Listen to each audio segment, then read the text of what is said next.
Welcome to another edition of Bison on the Front Line. This is our opportunity to speak with some of the former Bucknell student athletes who are on the front lines during this pandemic and crisis that our country and the rest of the world is going through right now. And there are so many individuals who are putting themselves in harm's way just to help others. And it's a privilege of ours to be able to have some of our former student athletes join us for a brief minute to talk about what they're going through.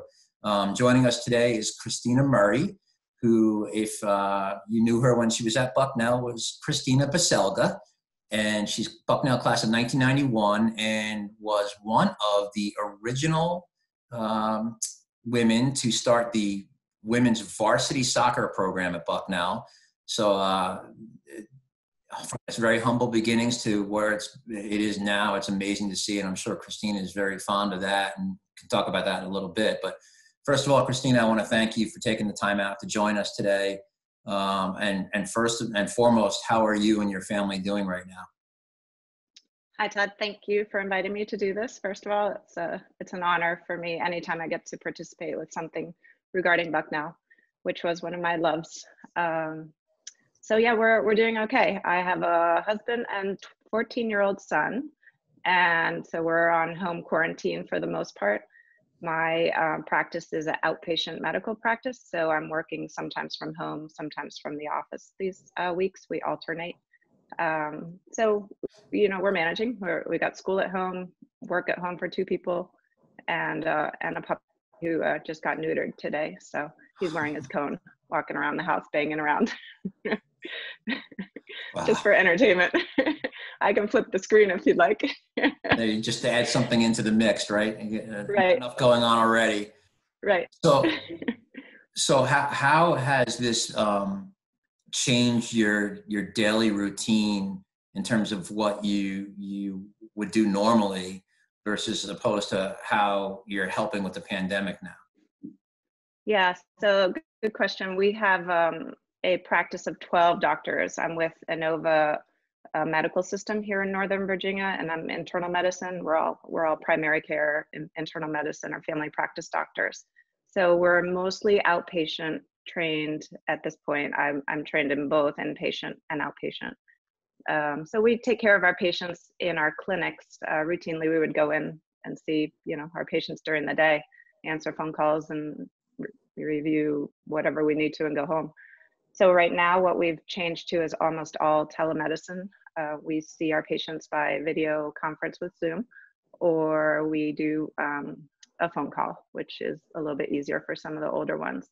Although I'm very impressed by some of these 80-year-olds and how well they manage Zoom, so it's pretty good.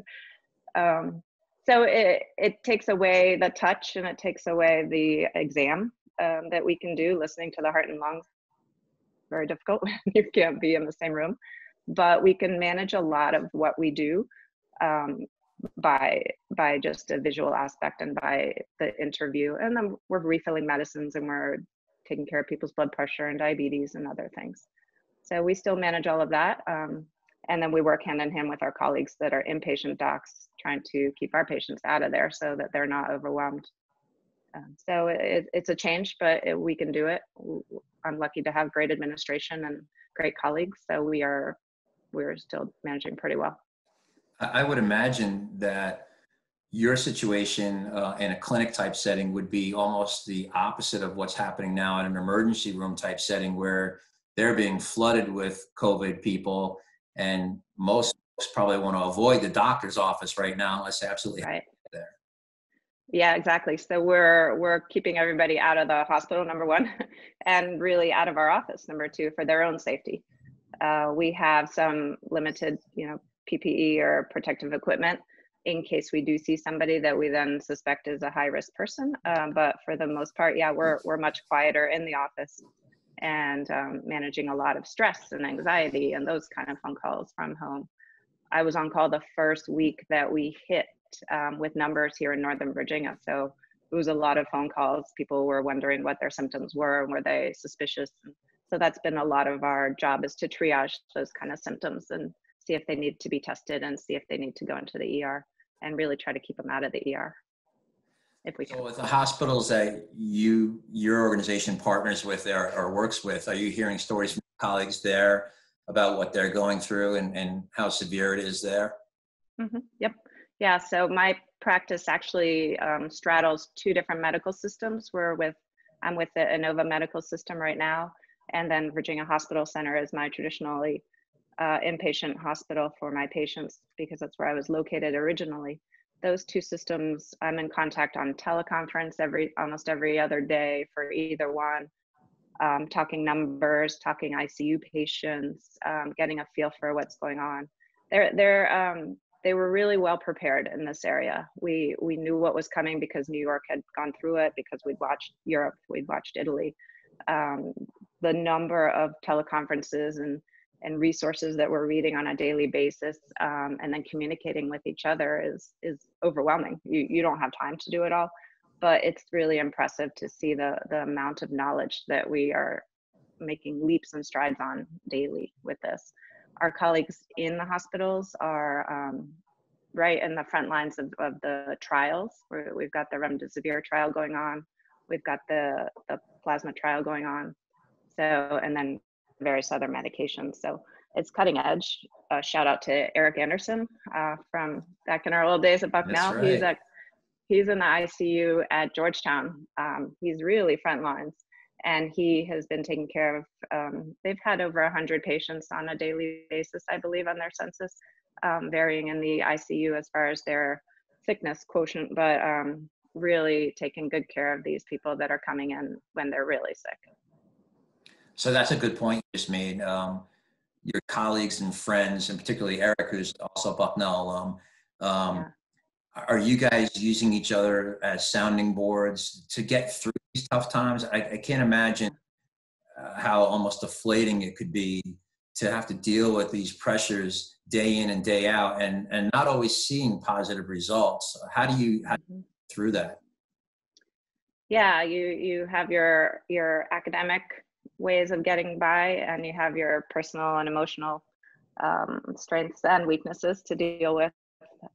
So, medicine is always volatile and humbling. So we are definitely learning about the new medications daily. We're seeing progress. We're seeing results when people are getting discharged from the hospital. We're hearing about the deaths.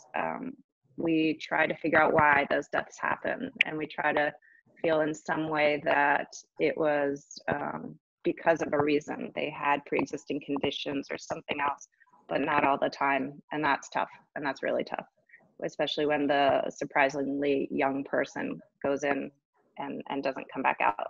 And we hear those stories. We support each other. We have almost daily emails and phone calls to each other, and, working on our own personal growth, professional growth through all of this, and really supporting each other. It's impressive. I'm so lucky and honored to have this group of people around me, friends that I've made for 20 years in practice here, that we're all talking to each other and helping each other out. Well, I've got one last question for you. And again, thanks for taking the time today. Yeah.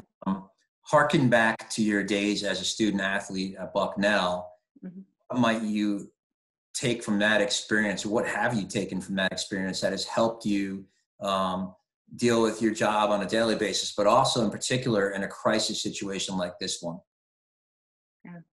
Yeah, I mean, I feel very strongly that we're always ambassadors of Bucknell athletics for our entire lives after we leave. So that's a big component of how we behave and how we react. And we use a lot of the strengths of team play. I mean, truly in this situation, you have to play your position. I'm an outpatient doctor. I got to play this position. I got to do it well. I have to keep my patients' diabetes and high blood pressure and everything else under control, because if they end up in the hospital, you need to have been in a better state, but also I have to keep them out of the hospital. So, you do your best, you play like a team. They're all counting on me and I'm counting on them, and we communicate, which is some of the best skills we learn as team athletes.